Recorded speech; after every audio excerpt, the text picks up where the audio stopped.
A call for coal-fired power to be phased out over the next 3 decades has been firmly rejected by the Morrison government's new Environment Minister.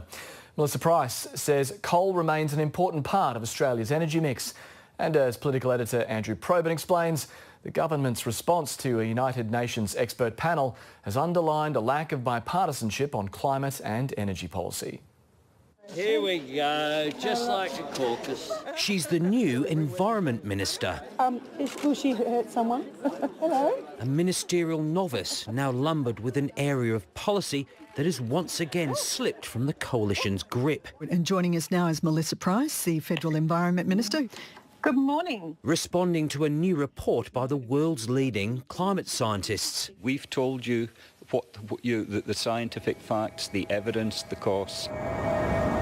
Warning that to ensure global temperatures don't reach a calamitous tipping point, coal-fired power would have to be phased out by the middle of the century. To say that it's got to be phased out by 2050 is drawing a very long bow. If you just give me a second, I'm about to tell you that. Melissa Price giving the report short shrift. I just don't know how you could say by 2050 that you're not going to have technology that's going to enable good, clean technology when it comes to coal. The private global market is no longer willing to provide finance for new coal mines nor coal-fired power generation. In spite of the clearest possible advice from the world's most qualified scientists, this government has again decided to block their ears and ignore the science. How are you? Science that the former Prime Minister believed addressed with the National Energy Guarantee devised by the now Treasurer. You got the policy through your party room 3 times.